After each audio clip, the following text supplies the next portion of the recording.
तो बताओ लानत है ऐसी मोहब्बत पे, ना करो तो बेहतर है। उधर मुंह करके रो रहा है, कोई आंखें ऐसे कर, जाओ जाके जो उसके साथ जुल्म कर रहे हैं उठाओ बंदूक। ये जंग है बाबा, कोई सियासत नहीं, कोई जमहूरियत नहीं। आप इधर फिर रहे हैं कि मुर्शिद मुर्शिद, किसका मुर्शिद? किसी का मुर्शिद नहीं। किसी को ये जेब नहीं देता कि इमरान खान को मुर्शिद कहे। आए मुर्शिद के साथ ये हाल हो रहा है तो अपनी जान हथेली पर रखकर मैदान में निकले। मेरा तो इस उम्र में भी जी चाह रहा है इकट्ठा करूं लोगों को खुफिया तौर पे। ये अब्दुल गफूर अंजम ये जो कुछ करता रहा है ये कर सकता, ये कभी भी नहीं कर सकता था अगर कोई मर्दानगी दिखाई जाती। अब्दुल गफूर अंजम नहीं मिलता तो इसकी मां को मार दिया जाता। कहने दो मुझे, इसका भतीजा इसका भांजा पीछे लग जाता है इसके खानदान। ये जज शाहरुख अर्जमन जिसने सजाएं दी और दूसरा तीसरा चौथा, और बाबा इन्हें मीठी नींद हमेशा की नींद सुला दो। देखो सारे सीधे होते हैं उसके बाद में चलते जाओ आगे। क्या हो गया आपको? खुदा का खौफ करें। हमें कोई इश्क नहीं था इकरार करने के साथ। मैं सीधी आपको बात बता दूं, मैं इकरार करता हूँ सच सच वही आपके सामने भी बोलूं। लेकिन जब जुल्फिकार अली भुट्टो को फांसी दे दी और बाद में वो बंदा जो है जनरल ज़ियाउल हक सदर पाकिस्तान चीफ मार्शल एडमिनिस्ट्रेटर आलम इस्लाम का पता नहीं क्या, तो हमने कहा चल बच्चों को ठिकाने लगाते हैं और तेरे साथियों को भी ठिकाने लगाने की कोशिश की। मुझे पूछा गया कि मार लिया है ज़ियाउल हक को? मैंने कहा मैंने तो पूरी कोशिश की है, जिंदगी मौत अल्लाह के हाथ में, मेरे हाथों नहीं मरा।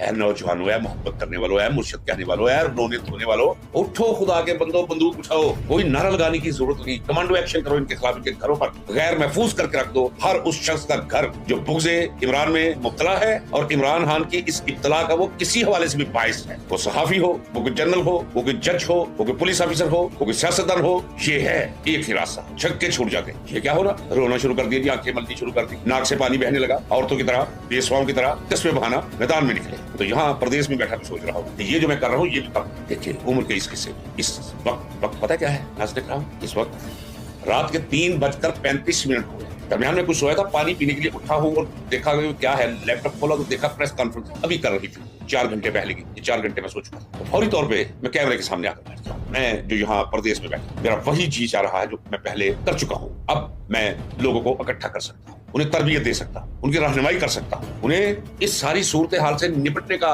मैं कुलिया और साइंस समझा सकता हूँ। उनके अंदर है क्या होगा, क्या करते हैं, सिर्फ डर। क्या कर लेंगे? कुछ भी नहीं। अगर बंदा यहाँ सोच ले तो ये चमड़ी भी कुछ नहीं, ये हड्डियां भी कुछ नहीं, ये जान भी कुछ नहीं। जब मुल्क में ये कुछ हो रहा है एक ऐसे शख्स के साथ और जो उम्मीद है पाकिस्तान की, और इतना मुखलिस, इतना सच्चा, इतना सीधा इंसान, इतना गैरती इंसान नसीब ही नहीं हुआ इस कौम को जिसे पाकिस्तानी कौम कहते हैं। तो क्यों? लेकिन पार्टीशन के बाद ऐसा नसीब ही नहीं हुआ। कहने दीजिए मुझे, दयानतदारी से कहने दीजिए, कोई फर्क नहीं आता। कायदे-ए-आज़म दयानतदार आदमी, ये भी दयानतदार, लेकिन बहुत बड़ा काम किया, पाकिस्तान बना दिया। लेकिन कायदे-ए-आज़म के बाद अगर कोई शख्स जिसे मैं समझता हूँ कि वो इस लायक है कि इस कौम की क़यादत करे, वो इमरान।